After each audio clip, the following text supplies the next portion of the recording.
자, 이 자료는 에, 정부 법령 사이트에 나와 있는 건강기능식품의 기준 및 규격이라는 법령 내용입니다. 어, 이게 뭐냐, 식품의약품안전처에서 내놓은 자료입니다. 그렇기 때문에 우리가 건강기능식품이라고 하면은 고시형 건강기능식품이 있고 개별 인정형 건강기능식품이 있다라고 이제 여러분들이 많이 들어보셨죠. 예? 그래서 이 전반적인 내용을 우리가 알고 있을 필요가 있다 해가지고 제가 이 부분을 먼저 번에 쭉 설명을 많이 해드렸죠. 그렇지만 한번 복습 차원에서 같이 한번 공부를 한번 해보자는 겁니다. 예? 우리 그 법령에는 뭐가 나와 있냐면 영양 성분에 대해서 나와 있어요. 영양 성분. 영양 성분을 크게 분류를 하자면은 비타민이 있어요. 비타민, 그 다음에 뭐가 있죠? 미네랄이 있어요. 미네랄. 그렇죠. 비타민, 미네랄, 그 다음에 식이섬유라는 게 있어요. 식이섬유. 그 다음에 영양소가 있어요. 영양소. 그시겠죠? 3대 영양소가 뭐죠? 탄단지, 탄수화물, 단백질, 지방이에요. 근데 우리 법에는 어, 단백질하고 지방은 나와 있는데 탄수화물은 없어요. 그 얘기는 뭐예요? 별로 중요하지 않아요, 탄수화물. 온 천지가 탄수화물이야. 아시겠죠? 탄수화물이 오히려 너무 많아가지고 문제거든. 부족할 일이 없죠, 탄수화물은. 그래서 탄수화물은 빠졌어요, 3대 영양소에서. 그렇게 크게 분류가 된다라는 사실을 우리가 좀 알 필요가 있고요. 근데 비타민도 우리가 많이 들었잖아요. 비타민. 그럼 대체 비타민이 대체 몇 가지가 들을까? 어? 그렇죠. 비타민에는 크게 지용성 비타민, 수용성 비타민 두 가지로 나눕니다. 지용성이라는 거요. 기름지자에 기름에 녹을 용자, 기름에 녹는 성질의 비타민이 지용성 비타민. 수용성은 뭐죠? 물수자죠. 용자는 녹을 용자. 물에 녹는 성질의 비타민이다. 그래서 수용성 비타민이다. 예, 그렇게 나눕니다. 비타민에는 지용성, 수용성 두 가지가 있다. 지용성 비타민에는 비타민 A, D, E, K가 있어요. 근데 여기서 또 특이하게 베타카로틴이라는 것도 있어요. 지용성 비타민에. 법에 그렇게 돼 있어. 근데 베타카로틴은 다른 게 아니고 비타민 A의 정부체예요. 뭐 베타카로틴을 먹거나 비타민 A를 먹거나 비타민 A를 먹는 거예요. 그렇게 생각하시면 돼요. 물론 여기서 기능성 내용에도 똑같아. 비타민 A나 베타카로틴은요, 똑같아요. 그래서 그냥 베타카로틴은 그러니까 그 먼저 번에 줌 미팅에서도 말씀드렸지만은 아메이 거하고 애터미 거하고 어때요? 차이점이 하나가 베타카로틴이라는 것이 아메이가 하나 더 들어있어. 비타민이 14종이라고 돼 있는데 우리는 13종이고요. 그러니까 별거 없어. 13종이 맞는 거예요. 그냥 똑같아. 베타카로틴이나 비타민 A나 같다.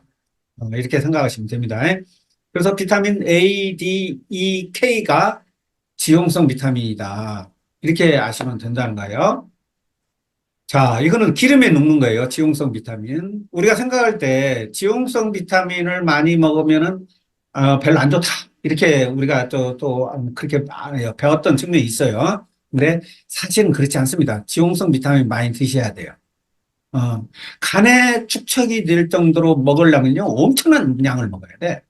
우리가 상상을 못하는 양을 먹어야 돼요. 그렇기 때문에 우리가 통상적으로 우리가 지용성 비타민을 메가도스 용법으로 많이 드신다 하더라도 큰 문제가 없다. 이렇게 보시면 돼요. 그래서 지용성 비타민, 아주 중요합니다. 지용성 비타민이. 그 다음에 수용성 비타민에는 두 가지가 나눠져요. 수용성. 물에 녹는 거. 비타민 B, 비타민 C 두 가지로 나눠질 거예요.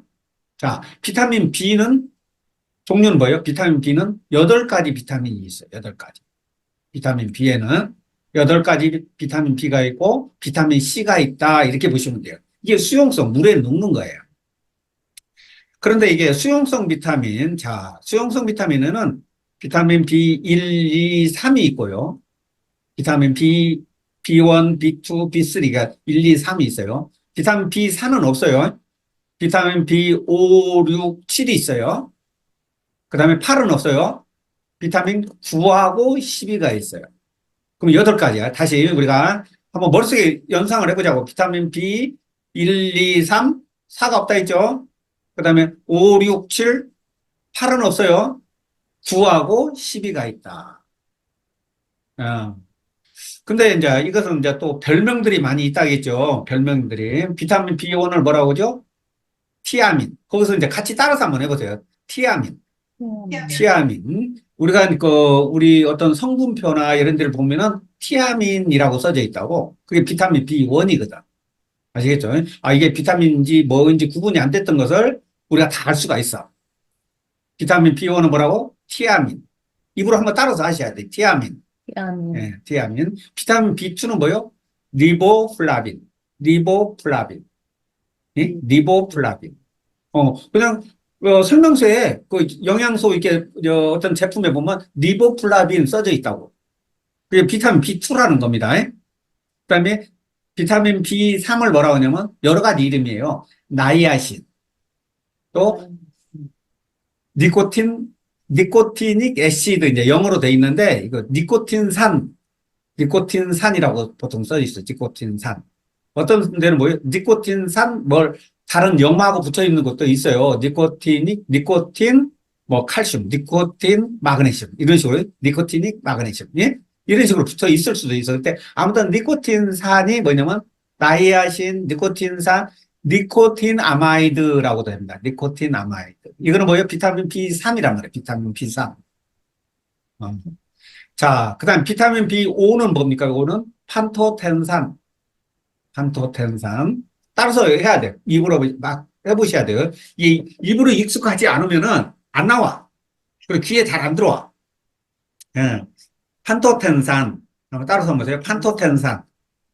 또 판토테네이트라고 또 해요. 판토테네이트. 그러면 뭐냐? AT가 붙어 있으면 산이란 뜻이야. 산이란. 이게 판토테닉 애시드, 산이란 뜻이에요. 근데 그것을 붙여서 판토테네이트라고 그래요. 판토테네이트라고 그래요. 근데 아무튼 판토텐산, 그게 판토텐산, 판토테네이트, 판토텐산이라는 뜻이에요. 이 비타민 B5다, 그 말이에요. 그 다음에 비타민 B6가 있어요. B6, B6. B6은 뭐냐? 피리독신이라고, 피리독신. 많이 들어보셨을 거예요. 피리독신. 예. 자, 비타민 B7은 뭐죠? 비오틴. 우리는 또 제품이 비오틴 따로 상품이 하나 나와 있죠. 그래서 여러분들이 생각할 때, 비오틴이 대체 뭘까? 어떤 성분일까? 그런데 그게 아니고 비타민 B다, 이 말이에요. 비타민 B. 엄청 중요하기 때문에 비타민 B7이 또 따로 상품이 만들어져 있잖아요. 비오틴. 아시겠죠? 이게 비타민 B7이다. 아, 이게 비오틴. 그 다음에 비타민 B9가 있어요. 비타민 9는 엽산. 폴릭 애시드라고도 하는데 이건 폴산이라고도 합니다. 폴산. 애시드는 산이야, 산. 식초 신 것 있죠? 그게 산이를 애시드라고 그래요, 산. 그래서 폴산 그런 거예요, 폴산. 엽산, 폴산 그런 거예요. 이게 비타민 B9다. 그 다음에 비타민 B12가 있어요. B12는 뭐냐면 시아노코발라민. 따로 코발라민이라고도 합니다. 코발라민. 따라서 한번 해보세요. 코발라민. 이 코발라민이라는 말이 붙어 있으면 이게 비타민 B10이다. 이게 이제 비타민 B군들이에요. 비타민 B군이 엄청 중요합니다. 우리 몸에. 대사 과정에서. 대사 과정이 엄청 중요하기 때문에 우리가 비타민 B 콤플렉스가 따로 나와 있죠. 옛날에 약국에서 비타민 B콤 많이 들어보셨을 거예요. 콤이 뭐예요? 복합. 여러 가지 섞어 있는 콤플렉스 그 말이에요. 근데 비타민 B 콤플렉스. 우리 따로 상품이 나와 있죠. 그 정도로 중요하다는 겁니다. 비타민. 아시겠죠? 그래서 다시 한번 해볼게요. 우리 수용성 비타민에는 크게 두 가지가 있다. B와 C가 있다. 비타민 B, 비타민 C가 있다. 비타민 B에는 8가지가 있다. 8가지는 비타민 B1, 2, 3. 그 다음에 뭐 4는 없고요. 5, 6, 7 있다. 그 다음에 8은 없죠. 9하고 12가 있다. 여기서 또 다시 주목해야 될 비타민 B군이 있어요. 그게 바로 뭐냐면 비타민 B6, 9, 12. 비타민 6, 9, 12가 엄청 중요한 겁니다. 이게 뭐, 우리 혈액의 호모시스테인 수준을 정상으로 유지. 그렇게 나와 있죠. 비타민 B6. 또 그 비타민 B9는 뭐라고 돼 있죠? 혈액의 호모시스테인 수준을 정상으로 유지. 그러죠. 호모시스테인이 아미노산의 일종이라고 설명을 드렸어요. 아미노산. 아미노산인데 어떤 아미노산이냐? 이거는 독성 아미노산. 독성. 그래서 우리 혈액 속에 호모시스테인 수치가 높아지면은 혈관에 염증이 생긴다. 혈관에. 아시겠죠? 혈관에 염증이 생긴다. 호모시스텐, 아미노산 대사 과정에서 나오는 호모시스텐이 정상적으로 대사가 안 됐을 때는 혈관에 독소를 일으킨다. 혈관만 독소를 일으키는 게 아니라, 아닌 게 아니고, 신경 쪽에도 문제가 생긴다, 신경. 우리가 신경에는 뭐죠? 중추신경, 뇌신경, 시신경, 이런 게 있잖아요. 어? 이런 신경 쪽에 문제가 생기는 거예요. 그렇기 때문에 비타민 B6, 아니, B6, B9, B12 있죠. B12는 뭐냐? 정상적인 엽산 대사에 필요한 게 비타민 B12다. 그 말은 뭐예요? 엽산, 비타민 B9가 정상적으로 역할을 하려면 비타민 B12가 반드시 필요하다. 그 소리예요.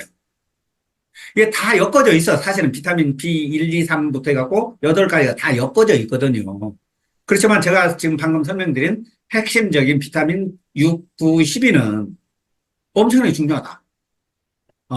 신경계통. 그러니까 비타민, 예를 들어 B9에는 뭐라고 나와 있어요? 태아의 뭐요? 신경관의 정상 발달, 그러죠. 그러니까 이게, 신경 있죠, 신경. 신경 쪽에 문제가 생길 수가 있는 거예요. 비타민 B9, 12가 같은 역할을 합니다. 우리가 중추신경 있고, 뇌신경 있고, 시신경 있잖아요. 여기에 문제가 생기면 뭐요? 치매도 걸리고, 뭐, 파킨슨 병이네, 뭐네, 이런 들이 다 관련성이 있다, 그 말이에요, 이게. 신신경 눈하고, 뇌 쪽하고, 우울증이나 뭐네, 이것들도 비타민 B9하고 관련이 있다. 그렇죠? 그럼 부족하면 문제가 생긴다. 수용성입니다. 수용성, 물에 잘 녹는 수용성입니다. 그래서 뭐 PM이나 이런 다른 다단계 의사도 보면은 비타민 B군을 갖다가 팔아요.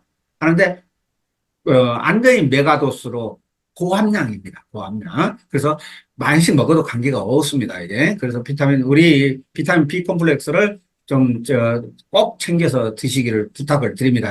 비타민 B 쪽이. 그러니까 비타민 BC도 마찬가지고요. 그래서 이게 수용성 비타민. 비타민 B와 비타민 C가 있다. 비타민 C는 대표적인 것은 뭐죠? 항산화 작용, 항산화 작용. 아시겠죠? 우리 몸에서, 어때요? 미토콘드리아에서, 영양분이 산소하고 결합해서 산소하고 같이 미토콘드리아, 세포에 있는 미토콘드리아로 들어가고 대사를 한단 말이야. 대사를 해가지고, 어때요? 활성산소가 거기서 생기는 거예요. 근데 그 활성산소를 바로바로 제거해주지 않으면 이 산소가 어때요? 세포를 손상시키는 거죠. 그렇죠? 산소가 뭐예요? 쇠덩어리에다가 산소가 붙으면 쇠가 녹슬잖아요. 똑같아요. 나무에다가 산소가 붙으면 뭐가 돼요? 나무가 타는 거지. 그러잖아요. 산화된다. 그러죠. 산화. 기름에다가 산소가 붙으면 뭐죠? 산패가 된다. 그러죠. 그때 산소야, 산소. 아시겠죠? 그런 거는 변질시키는 거예요. 그래서 유해산소를 없애주는 기능이 항산화 작용이다. 대표적인 항산화, 비타민이 뭐가 있죠? 비타민 C가 있고, 비타민 E가 있다. 예? 강한 항산제, 비타민 E가 더 강해요. 비타민 E, 비타민 C, 비타민 A, 지용성. 이것도 강한 항산화제. 우리가 이 정도 알면은, 야, 비타민 정도는 되게 어느 누구보다도 못지않게 잘 아실 수 있는, 이런 내용들입니다. 자, 지용성 비타민, 수용성 비타민 이렇게 설명드렸고, 자, 미네랄이 있습니다. 미네랄이라고 하면은 광물질을 미네랄 그렇습니다. 미네랄. 어떻게 보면은 이게는, 우리 몸에서 미량 성분이지만은 꼭 필요한 성분이 미네랄입니다. 우리 인간은 뭘로 만들어졌죠? 흙으로 만들었어. 하느님이 흙으로 만들었대요. 저는 잘 모르는데 성경에 흙으로 만들었대, 하느님이. 우리 몸이 흙성분이다, 흙성분. 광물질이 많이 들어있죠. 왜? 땅에서 나오는, 어때요? 성분을 먹고 살잖아요, 인간이. 그렇기 때문에 미네랄이 다 필요하다. 미네랄이 우리 몸에서 어때요? 영양분이나 어디, 신경이나 이게 작동하는, 에, 그 역할을 하는 게 사실은 미네랄이에요. 순수한 물 있죠. H2O. 물은 전기가 안 통해. 미네랄이 없으면 전기가 안 통하는 겁니다. 순수한 물을 그냥 불순물이었고 순수하게 H2O 물을 갖다 넣고 전기를 넣으면 전기가 하나도 안 통해. 그렇죠. 거기에 어때요? 다른 미량 원소들이 다 들어있어서 물이 어때요? 이런 광물질, 미네랄이 녹아져 있으니까 전기가 확 통하는 거예요. 이온화돼 있어서. 네. 네. 그래서 이 광물질, 미네랄이 우리 몸에 엄청나게 중요한 역할을 한다. 어떻게 보면 이게 미네랄이 대사 과정에서 음식물을 먹으면 대사를 할 거 아닙니까? 이 대사를 하는 과정에서 이 미네랄이 중요한 역할을 한다. 미네랄 부족 오면 문제가 많이 생깁니다. 면역 기능, 모든, DNA, RNA, 우리 세포 분열하고 이런 관계들, 다 미네랄이 관련이 되어 있다. 이렇게 보시면 됩니다. 자, 그 다음에 또 식이섬유가 있습니다. 식이섬유. 자, 식이섬유는 뭐죠? 식이섬유는? 식이섬유는 우리가 이제 주로 역할이 어디서 하냐면 식이섬유가 대장에서 하는 거예요. 대장에서. 우리가 프로바이오틱스 우리가 많이, 제품이 많이 있죠. 우리가 프로바이오틱스가 있고, 프리바이오틱스가 있고, 포스트바이오틱스가 있고, 여러 가지 있죠. 프로바이오틱스 종류가. 프로바이오틱스가 유익균이 먹는 먹이가 뭐냐면 식이섬유예요, 사실. 식이섬유. 이게 식이섬유를 먹는 거예요. 그게 프로바이오틱스가. 그래서 우리 대장 내 주로 역할하는 것이 대장에서 역할합니다. 그래서 식이섬유도 엄청나게 중요하다. 식이섬유도 엄청 중요하다. 이렇게 보시면 되고요. 자, 이제 3대 영양소가 있습니다. 3대 영양소. 자, 3대 영양소는 아까 처음에도 말씀드렸지만은 탄수화물, 단백질, 지방이 있다. 자, 여기서는 뭐냐면 단백질이 분해가 되면 뭐가 되죠? 아미노산이 된다. 그죠? 아미노산은 21가지의 아미노산이 있습니다. 21개, 21개. 그중에서 필수 아미노산. 우리 몸에서 안 만들어져. 밖에서 먹어야만 되는 필수 아미노산이 몇 가지냐? 9가지가 있어요. 네? 뭐 히스티딘, 로이신, 쭉 있습니다, 이게. 9가지의 아미노산이라는 게 있다. 단백질이 아미노산이 계속 연결되어 있는 펩타이드 결합이라고 합니다. 아미노산이 계속 연결되어 있는 것이 단백질이에요. 다른 게 아니고. 연결되어 있어. 근데 우리가 이것은 우리 몸에서 소화를 하려면 분자가 커가지고 소화가 안 돼. 세포 속에 안 들어가. 네? 지금 와서 소장에서 혈관으로 들어가야 되는데 분자량이 커가지고 안 넘어가는 거예요. 그래서 단백질이 소화가 되려면은 잘게 쪼개져야 되겠죠.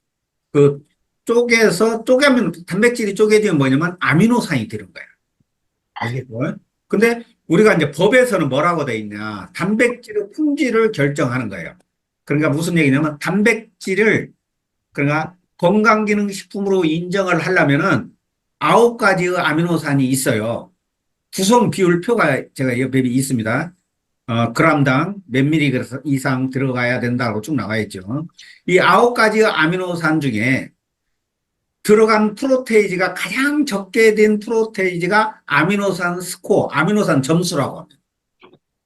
아시겠죠? 예를 들어서 다 100%, 200%다 들어가 있는데 히스티딘이라는 필수 아미노산이 80% 들어있다. 그러면 이 아미노산 점수는 아무리 다른 것이 많이 들어있어도 80점이다. 이렇게 알려줍니다. 80점. 그런데 이 점수가 85점 이상이 되어야 어때요? 건강기능식품 마크를 붙여주는 거예요. 최근에 제가 어떤 분 하나 여기 설명을 하는데 자기는 산악류를 먹는데요. 산악류.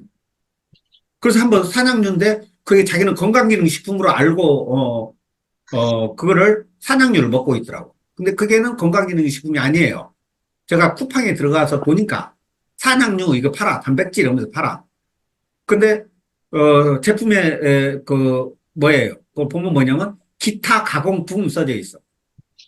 건강기능식품이 아니고 기타 가공품 이렇게 써져 있어. 그런데 막 단백질이라고 해서 같은 단백질인 줄 알고 먹는 사람 많아요. 아시겠죠? 그렇지 않다. 어, 가장 중요한 게 뭐냐면 아미노산의 조성 비율이 중요한 거다. 어느 한쪽만 많이 있다고 좋은 단백질이 아닌 겁니다. 가장 적게 들어가 있는 아미노산 프로테이지를 아미노산 스코어라고, 아미노산 점수라고 한다. 근데 애터미가 아미노산 스코어 얼마죠? 프로테인이? 125점이에요. 125점.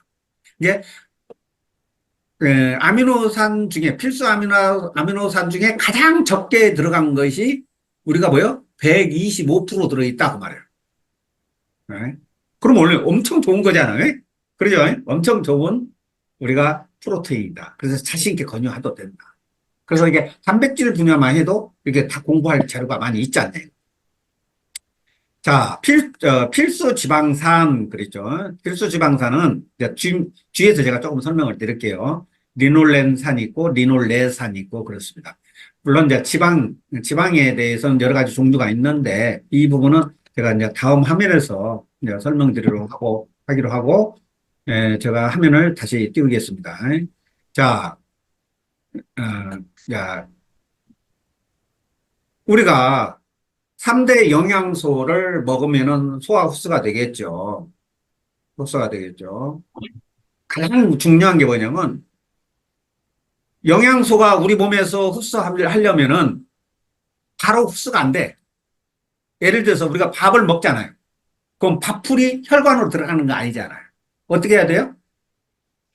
소화가 돼가지고 영양 성분이 혈관으로 들어가는 거잖아요. 그렇죠? 소화를 시키려면 전제 조건이 있어요. 전제 조건이 효소가 있어야 된다. 효소는 뭐예요? 이 단백질을 아미노산으로 분해하는 거예요. 아시겠죠? 녹말을 갖다가 포도당으로 분해하는 거예요. 이런 식이에요. 기름 덩어리를 지방산으로 분해하는 거예요. 그게 효소예요. 우리 인체, 우리 몸에 효소는 일생에 나올 수 있는 효소는 정해져 있어. 젊었을 때는 효소가 많이 나와요. 나이 먹어가면서 효소가 점점 떨어져. 효소 양이 줄어든다는 거죠. 자, 효소가 줄어들면 어떻게 돼요, 효소가 더 이상 안 나오면 이제 사망이죠. 바로 그렇게 되어 있는 거예요. 그러면 어때요? 효소를 보충해 줘야 된다. 효소를 먹어줘야 된다. 나이가 들어가면 들어갈수록 효소 분비량이 점점점 떨어져. 애기 있을 때는 효소가 엄청 많이 나오죠.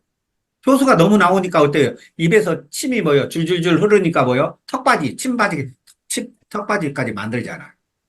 젊었을 때는 효소가 많이 나와. 효소가 많이 나오니까 젊었을 때는 뭐예요? 돌멩이도 먹으면 소화가 된다. 그러니까 그 말이 그 소리예요. 효소가 많이 나오니까 이게 소화 흡수가 좋다. 그 말이에요. 능력이 뛰어난. 나이 먹어가면 뭐예요? 침도 말라, 입도 말라. 그렇죠? 고기 먹어도 소화가 안 돼. 왜 그래요? 소화 효소가 안 나오니까. 소화 효소가 점점점 줄어드니까.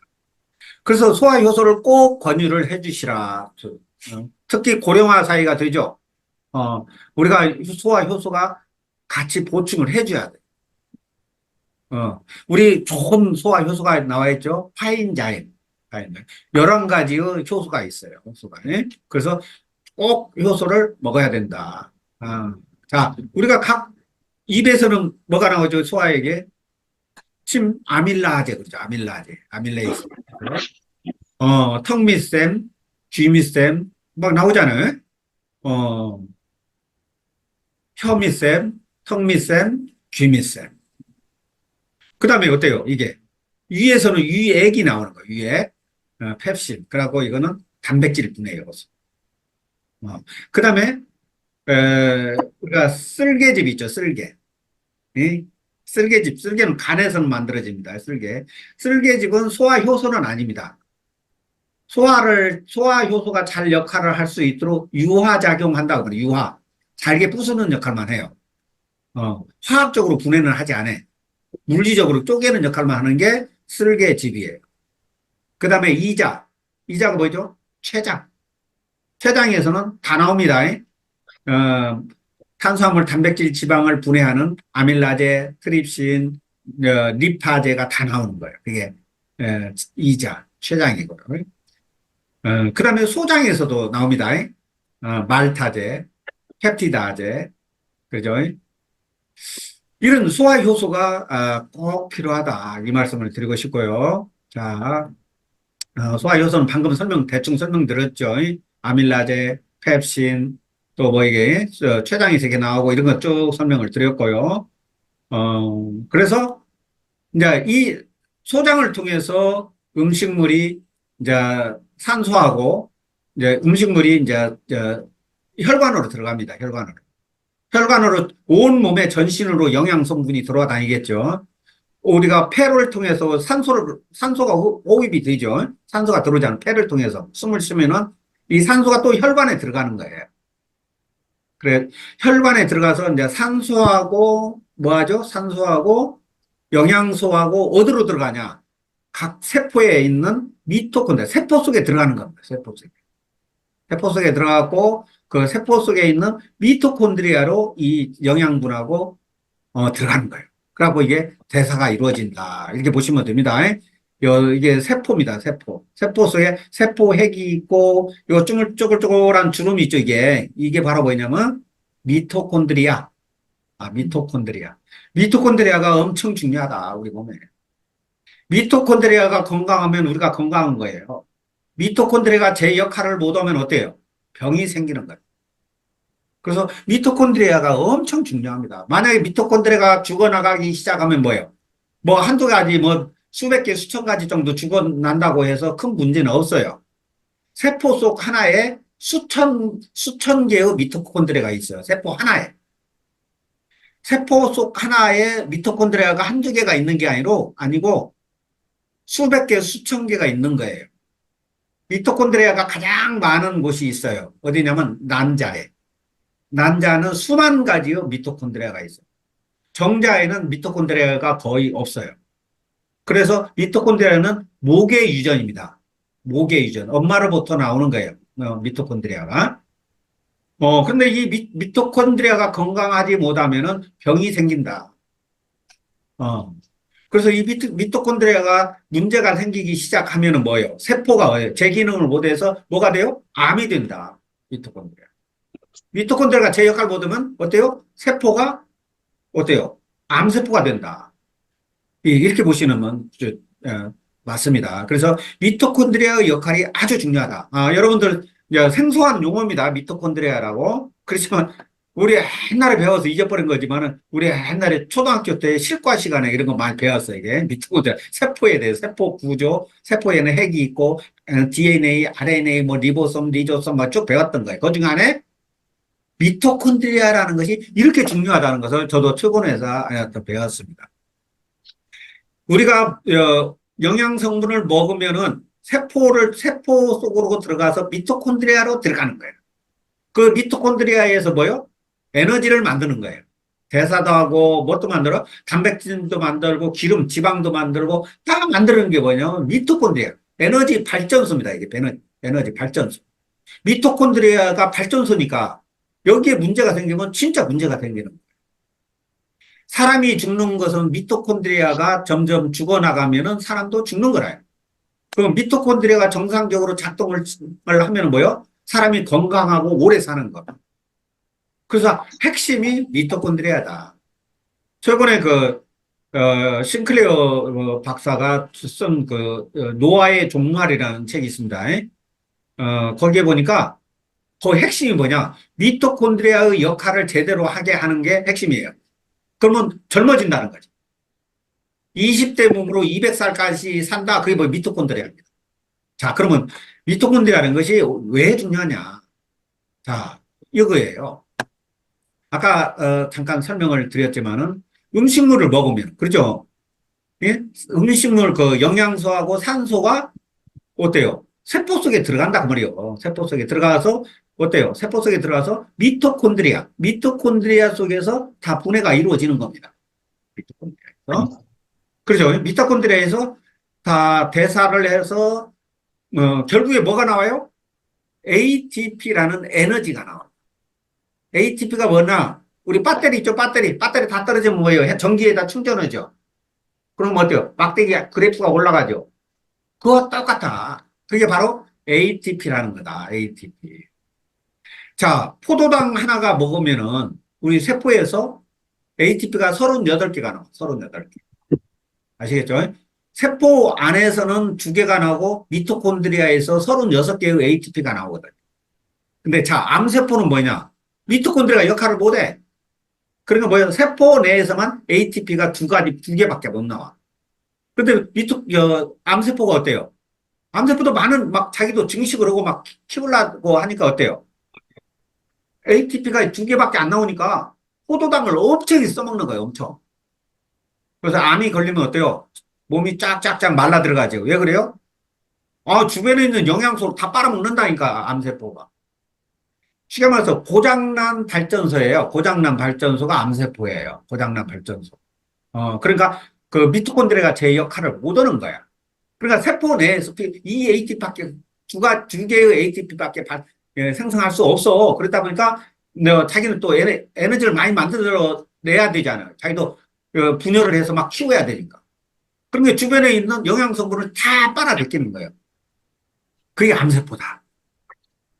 그래서 미토콘드리아가 건강하게 유지되려면 어떻게 해야 되느냐.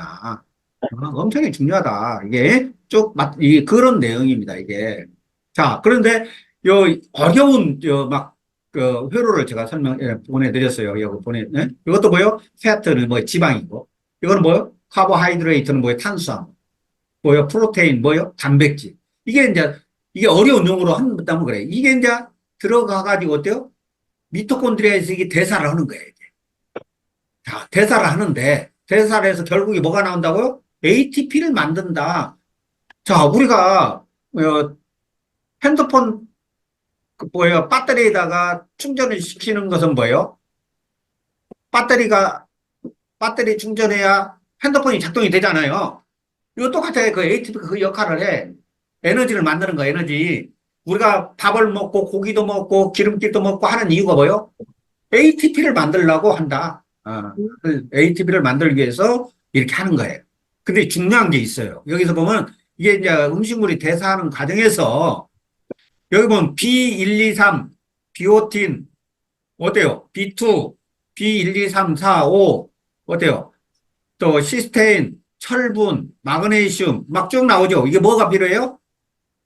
비타민 C, 그러죠? 비타민이 필요하고 미네랄이 필요하다. 대사 과정에.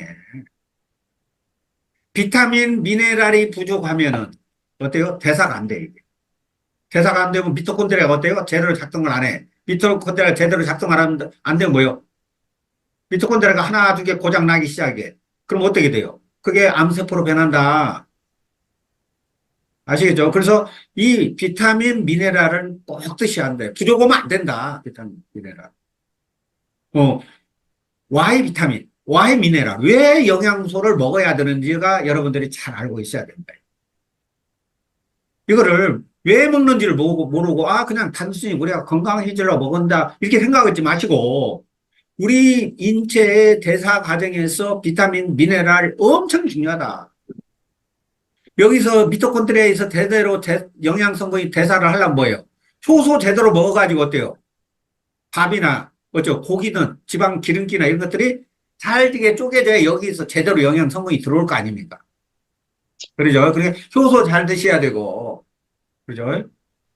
비타민, 미네랄 꼭 드셔야 돼요. 그래서 아주 중요한 내용들이다, 이런 내용들이. 자, 아까도 여기 21개의 아미노산이 있습니다. 필수 아미노산이 있고, 비필수 아미노산이 있고, 이게 이제 있다는 거. 아미노산들이 이렇게 있습니다. 21개. 자, 아까 아미노산 중에는 메티오닌이라는 아미노산이 있어요. 메티오닌이, 자, 이게 메티오닌이라는 아미노산이에요. 이 대사 과정에서 아미노산이 호모시스테인이라는 이것도 아미노산이에요. 아미노사로 변하는 거예요. 이거 대사를 하면 돼. 또 호모시스테인이 메치온으로 바꿔져. 또 아니면 호모시스테인이 시스테인으로 바꿔져요. 이렇게 바꿔져야 돼. 안 바꿔지면 어떻게 돼? 이게 호모시스테인이 점점점 피 속에, 혈관 속에 쌓인다. 그 말이에요. 호모시스테인. 호모시스테인이 뭐냐면 혈관 독소다. 이 말이에요. 독소. 염증을 일으킨다. 호모시스테인이. 그런데 중요한 게 뭐냐면 이 메치오닌, 시스테인이 대사하는 과정에 뭐가 들어있죠? 여기 보면은? 여기에 바로, 어, 비타민, 미네랄이 다 들어간다, 여기. 비타민, 미네랄. 이게 비타민 B6, 비타민 B9, 비타민, 뭐, 폴레이트, 폴산, 있죠? 폴산, 아까 얘기했죠? 예? 폴산. 비타민 B, 뭐죠? 비타민?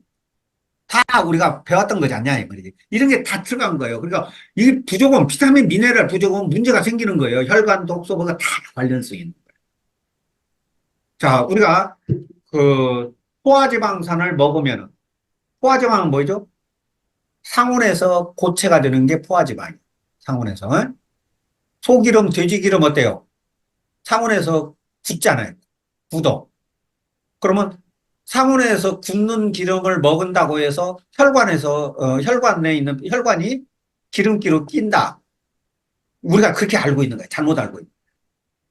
전혀 다른 겁니다. 아까 효로들을 설명드렸죠. 탄수화물, 지방, 단백질을 먹으면은 어때요? 우리 몸에서 세포 속에 들어가서 미토콘드리아에서 분해한다. 분해해서 뭐요?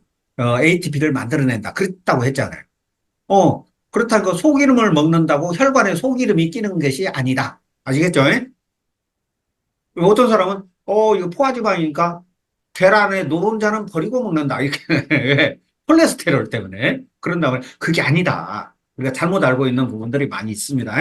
그래서 기름을 먹는다고 기름이 혈관으로 그대로 들어가는 게 아니다. 이런 내용들을 전에 계속 돌아다니면서 설명드린 내용입니다. 자, 지방입니다. 기름. 지방은 어떻게 돼 있냐? 지방은 이렇게 돼 있어요. 지방은 여기가 꺾어지는 부위가 탄소입니다. 탄소. C가 탄소입니다. CH3 이게 탄소지 않아요? 이게 탄소예요. 탄소 붙어 있는 거예요. 근데 지방산의 구조는 제일 앞에는 COOH, 카르복실산이라고 그래요. COOH가 기름에는 다 붙어 있어. 여기 보세요. 여기는 COH. 기름덩어리는 다 있게 생겼어. 지방산은 앞에 COOH가 붙어 있어. 화학적인 구조로 보면은. 여기를 앞이라고 그래요.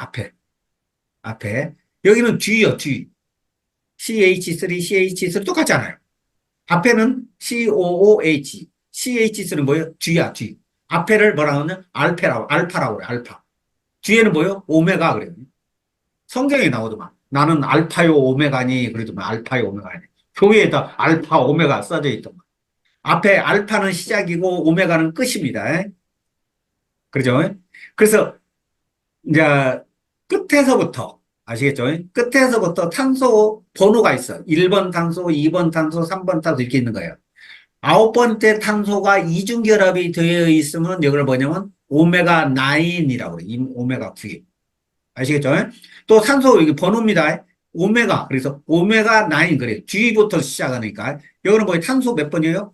1번, 2번, 3번, 4번, 5번, 6번에 이중결합이 있다. 그래서 오메가6 기름이다. 그런다 이거예요. 오메가6. 자, 여기는 뭐예요? 1번, 2번, 3번에 어때요? 이중결합이 있죠? 그러니까 오메가3 기름이다. 그 말이에요. 오메가3. 이중결합이 하나도 없는 것을 뭐라고 하냐면 포화지방이다. 그래, 포화지방. 이중결합이 하나라도 있으면 불포화지방이다. 그렇다는 거예요. 그래서 포화지방이 있고 불포화지방이 있다. 불포화지방에는 오메가9이 있고 오메가6가 있고 오메가3가 있다. 그러면 지방에 대해서 대충 이제 아시겠죠? 기름에 대해서. 그 다음에 탄소의 개수에 따라서 또 기름을 갖다 분류도 합니다. 탄소 있죠? 탄소가 계속 연결되어 있어. 탄소 숫자, 이게 C12, C10, C8, C9, 그렇죠? 탄소가 6개에서 12개 사이에 있는 것을 중세지방이라 하는 거예요. 중세지방. 영어로 하면 MCT라고 해요. MCT. 그죠? 미디움 약자입니다. M이. 그 다음에 부트르산 이거는 탄소가 4개죠. 이것을 뭐라 하냐면 단쇄지방, 짧을 단자에다 숏. 예? 그래서 SCT 그래요. 중쇄지방 뭐요? MCT 기름이라고. 또 14개 이상이 든 것, 긴 기름들이 있어요. 이것은 장쇄지방이다 그래요. 자, 중쇄지방 이하에서는 원래 기름이 있죠. 지방은 막 탄소가 엄청 길어요. 그러니까 우리가 기름기를 먹으면 바로 소화가 안 돼. 아시겠죠? 잘게 쪼개는 역할을 해. 그리고 오래 걸려. 그런데 중쇄지방 이하는 뭐냐면 바로 쪼개져. 그리고 바로 에너지를 써먹어. 미토콘드리아에서 바로 에너지를 쓸 수 있는 거예요. MCT 오일 이하는. MCT, SCT 기름들은 바로 쓸 수가 에너지를 쓸 수 있다. 근데 우리 주변에 있는 대다수의 기름들은 뭐냐면 장쇄지방이다. 그러면 장쇄지방. 14개 이상. 길어, 탄소가. 그래서 바로 소화가 안 돼. 자, 중쇄지방이 많이 들어있는 기름이 있어요. 그게 바로 뭐냐면 코코넛 기름이에요. 코코넛 기름. 코코넛 기름이 엄청 좋습니다. 코코넛 기름. 예, 기름 중에 코코넛 기름이 아주 좋아요. 식물성 기름이면서 포화지방입니다. 그리고 중쇄지방들이 많이 들어있어요. 예, 그게 바로 그 코코넛 기름에는 라우르산이라는 게 있어요. 탄소가 12개짜리 라우르산 있죠. 라우르산이 어디에 들어있냐? 모유에 들어있어. 엄마 젖에 들어있어. 라우르산이. 그게 50%가 코코넛에 들어있습니다. 엄마 젖 성분이 라우르산. 면역에도 아주 좋고요. 그래서 코코넛 기름을 제가 여기 이 자리에서 적극적으로 권유를 하고 싶습니다. 우리 코코넛 기름은 아자물에 있습니다. 아자물에. 그리고 또 이것도 제가 설명을 많이 드렸죠. 인간은 초식동물인가 육식동물인가. 이거는 닥터3 강의를 제가 많이 소개를 해드렸죠. 닥터3 그 유튜브에 있는 닥터3 강의입니다. 인간은 초식동물인가 육식동물인가 잡식동물인가. 그죠? 우리가 인간은 뭔 동물이라고 했죠? 잡식도 아니에요. 원래는 아주 높은 육식동물이에요. 고양이과보다도 더 육식동물이 인간이다. 근데 데이터들이 있죠. 자, 초식동물하고 육식동물하고 내장, 장기의 구조가 다르다. 초식동물은 풀을 먹잖아요. 셀룰로스, 섬유질을 먹어요. 먹다 보니까 대장, 큰 창자가 엄청 길어. 큰 창자가 섬유소 있죠. 우리가 아까도 설명드렸지만은 뭐죠? 식이섬유 있잖아요. 식이섬유.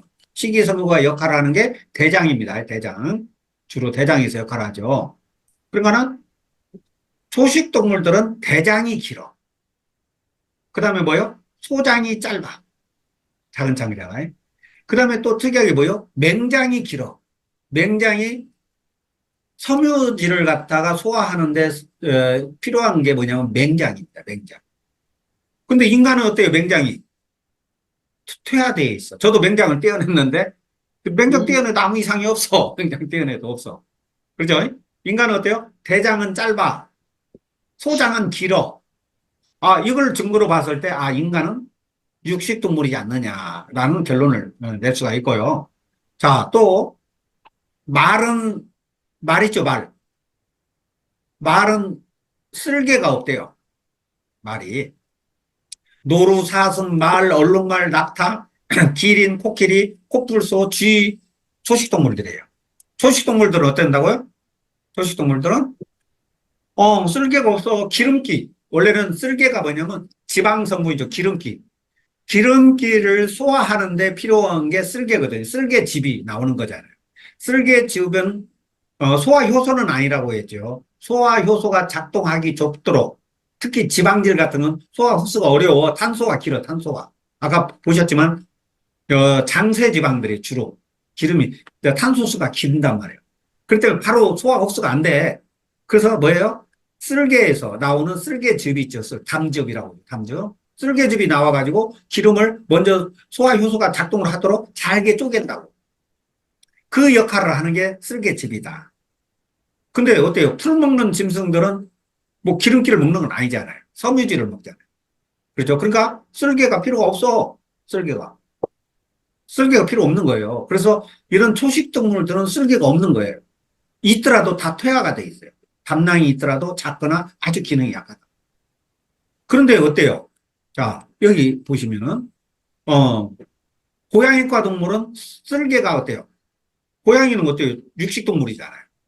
고양이과는 담도, 쓸개가 엄청 발달되어 있다. 쓸개가. 인간도 쓸개가 아주 발달되어 있다. 이것만 보더라도 어때요? 인간은 초식 동물이 아니고 육식 동물이다. 자, 이죠, 유산. 위 속에 강산성이 나옵니다. 강산. 무슨 소리냐면 위에서 유액이 나오는데 유액이 뭐냐면 염산입니다. 염산. HCl, HCl. 염산입니다. 염산. 염산은 어디서 나오냐면 소금에서 나와요. 염산. 소금을 염화나트륨이라고 하죠. NaCl, 염화나트륨. 그게 녹으면 나트륨 이온하고 염소 이온이 나눠지죠. 그때 그 염소가 염산이 되는 거예요. 염산. 강산입니다. 옛날에 가끔 뭐 보도에 보면 뭐죠? 염산 테러가 어떤 애 나오죠. 강산이요. 근데 우리 위 속에서 염산이 나와, 염산이. 신기하죠. 염산이 왜 나올까? 원래 인간은 육식동물이었기 때문에 옛날에는 뭐예요? 인간은 냉장고가 없었어, 냉장고가. 없어서 어때요? 고기들이 상하기 좋아. 예? 세균이나 균들이 먹기 쉽잖아요. 냉장고에 넣어놓고 보관했다 먹는 게 아니고, 막, 배고프면 막 다 썩은 것도 먹고 그랬을 거 아니에요. 그걸 일단 먹게 되면은 강산성으로 일단 단백질을 소화하는 데도 필요하지만 병원균, 그죠? 균 있죠. 병원균을 갖다가 살균하는 거예요. 그렇기 때문에 육식동물일수록 위에 산도가 있죠. 산도. 강산성이다. 자, 호랑이나 고양이과는 호랑이는 2.5예요. 폐하가. 예? 7이 중성입니다. 7. 8, 9, 10이면 알칼리예요. 양잿물 이런 거 알칼리예요. 식초 이런 거 산성이에요. 근데 사자나 고양이는 뭐요? 2.5, 2예요. 고양이과 동물이.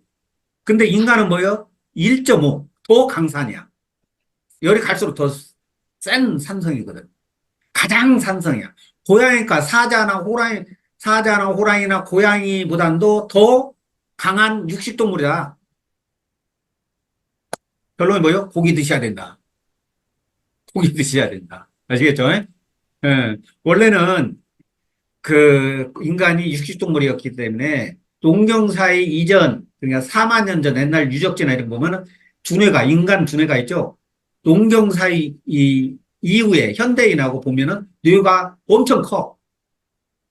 옛날에 고기만 먹었던 인간 머리 두상이 엄청나게 크다 이 말이에요. 농경사회에서 접어들면서 어때요? 곡식을 먹으면서 그러죠? 곡식을 먹으면서 뇌도 줄어들었어. 뇌 용적이 10% 감소됐대요. 그래서 우리가 이런 것들을 알면은 우리가 고기를 좀 많이 먹어야 되겠다. 총지방 섭취율 있죠. 기름기가 몸에 안 좋다라고 생각해서 우리가 어때요? 고기 같은 거 우리 요리할 때 고기가 둥둥 떠면 다 떠내잖아. 그죠? 떠내서 버리잖아. 아주 중요한 건데. 근데 지방은 기름기를 말하는 거예요. 지방 섭취율이 기름기를 많이 먹으면 먹을수록 뭐가 줄어들어요? 전체 사망률이 줄어들어요. 사망률이 줄어듭니다. 자, 탄수화물을 많이 먹으면, 곡식을 많이 먹으면 먹을수록 어때요? 사망률은 더 늘어난다. 많이 죽는다. 자, 심혈관계 사망률입니다. 치명적인 심혈관계 질환. 기름기를 많이 먹을수록 심혈관계 있죠. 심근경색, 심혈관 있죠. 뇌졸중, 이런 것들이 점점 줄어듭니다. 기름기를 많이 먹을수록 뇌졸중이나 뇌혈관들 있죠. 혈관들. 이런 것들이, 질환들이 점점 줄어듭니다. 탄수화물을 많이 먹으면 먹을수록 어때요? 심혈관계 질환들, 심근경색, 뇌졸중, 심부전이 점점 어때요? 탄수화물을 많이 먹을수록 더 늘어난다. 곡류를 많이 먹을수록 그렇다.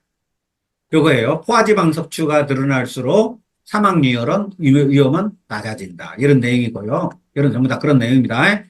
자, 그런데 아까 우리가 지방산의 종류는 크게 오메가9, 오메가6, 오메가3라고 설명을 드렸습니다. 여기서 문제가 되는 것은 오메가6 기름입니다. 오메가6. 오메가6는 온 주변에 오메가6 기름입니다. 우리가 유식을 하게 되면 다 오메가6 기름들이다. 음. 우리가 식용유들 있죠, 식용유. 식물성 기름들은 다 오메가6 기름이다라고 생각하시면 돼요, 거의 다. 어. 자, 여기 나오죠. 해바라기 씨, 옥수수, 콩기름, 면실류, 땅콩류, 카놀라유, 그거 다 오메가6 기름 함량이 많이 넣습니다. 이거를 드시면 안 된다는 겁니다. 그다음에 오메가6 함량이 많은 것은 뭐예요? 올리브유, 라드유, 버터유, 코코넛 오일입니다. 자, 우리 여러분들 이제 주방에 점검을 하셔야 돼요. 주방에. 한두 달 먹고 1, 2년 먹는다고 큰 병은 생기지 않을 거예요. 그렇지만 가족들이 뭐요? 평생 먹고 또 그게 바로 유전이 됩니다. 식습관이 유전이 됩니다. 내 자녀들도 따라서 부모들 하는 걸 따라서 똑같이 콩기름 먹고 카놀라유 먹는 거예요. 그게 유전이야. 다른 게 아니고 식습관이 유전되는 거예요. 무슨 우리 유전자가 유전이 되는 것도 있지만은 그보다는 더 중요한 게 우리 식습관이 유전된다. 자, 여기서 나왔죠. 조리용 기름으로서 가장 좋은 1순위가 뭐라고 있어요? 밑에 버터, 라드. 라드는 뭐냐면 돼지 기름을 라드라고 합니다. 돼지 기름, 라드. 우지, 소기름이에요. 소기름. 그 다음에 코코넛 기름, 아까 말씀드렸죠. 이게 가장 좋은 기름이다. 이걸 쓰시라 이 말이에요. 우리가 소기름 안 좋다고 하고 돼지 기름 안 좋다고 해가지고 막 떠내고 그랬던 사람도 많이 있을 거예요. 그렇지 않습니다. 이게 또 버터하고 마가린, 마가린 있죠, 마가린. 그거 구분하셔야 돼요. 마가린은 뭐냐면 식용유를 수소 첨가를 해가지고 포화지방을 만들어서 붙인 거예요. 엄청나게 안 좋습니다. 더 안 좋습니다. 마가린 드시면 안 돼요. 가짜 버터예요. 아시겠죠? 마가린 식용유 드시면 안 됩니다. 마가린. 그리고 가짜 버터들이에요. 그런 것들 조심해서 드셔야 된다. 예? 그래서 가장 좋은 기름이 뭐라고 있죠? 첫째, 버터. 따라서 뭐래? 버터, 라드 뭐예요? 돼지기름, 우지, 소기름, 코코넛 기름, 이게 1순위입니다. 아니면 이제 2순위가 있어. 2순위가 뭐냐면, 올리브유도 그나마 괜찮습니다.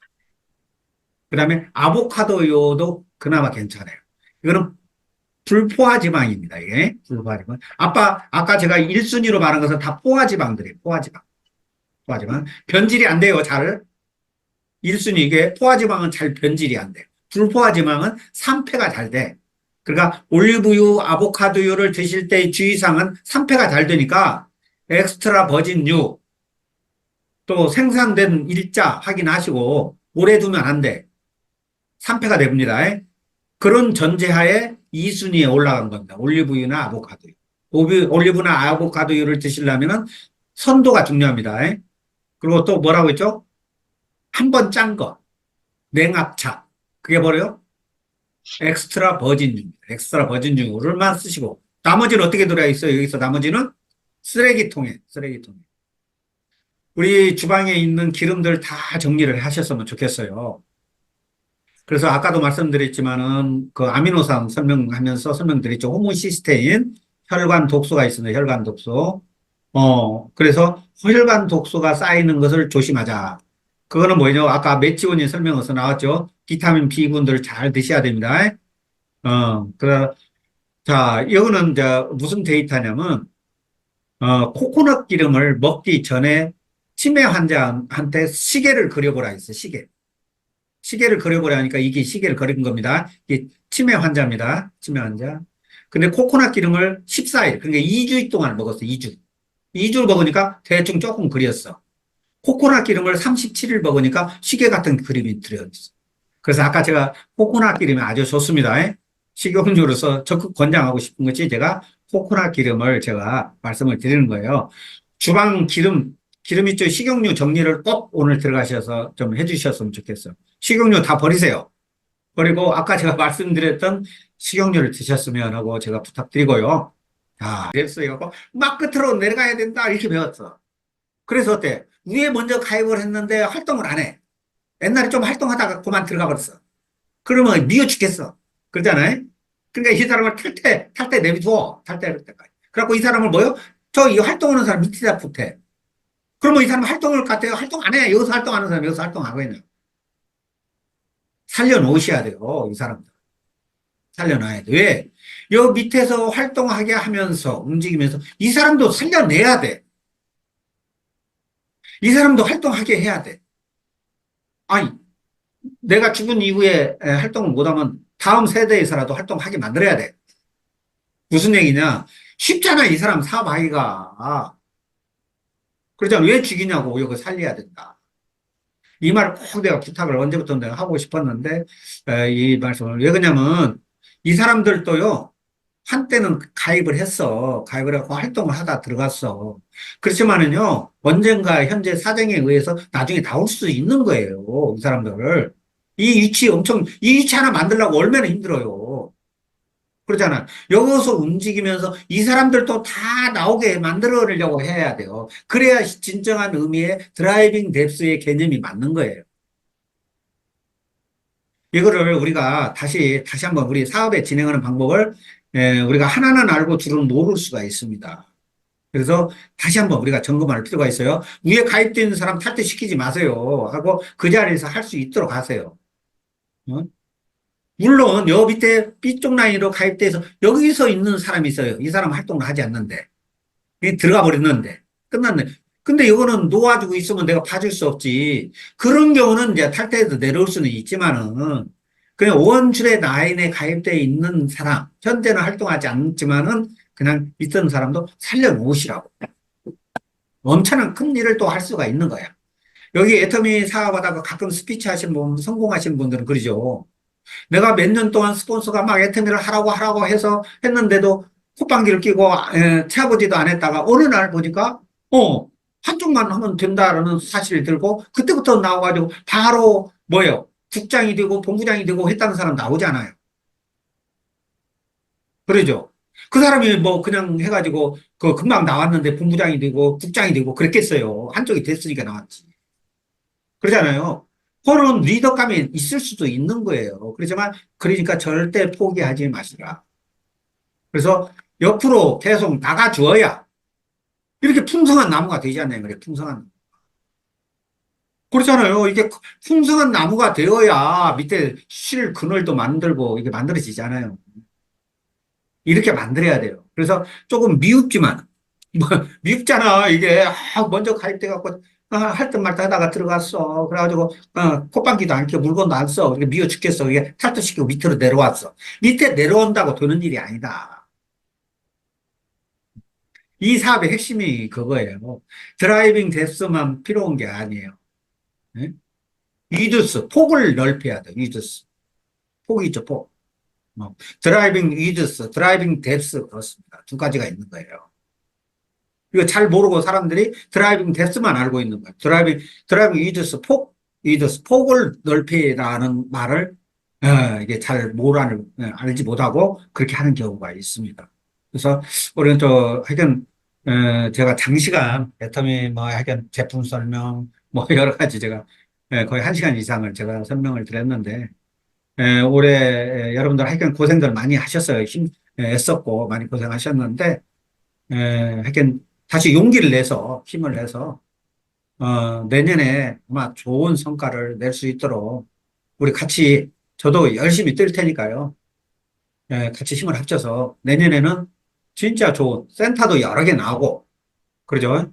각자 오토 세일즈 마스터, 오토 다이아몬드 마스터, 오토 샤르노즈 마스터가 많이 나올 수 있는 내년 용띠해죠, 용띠해.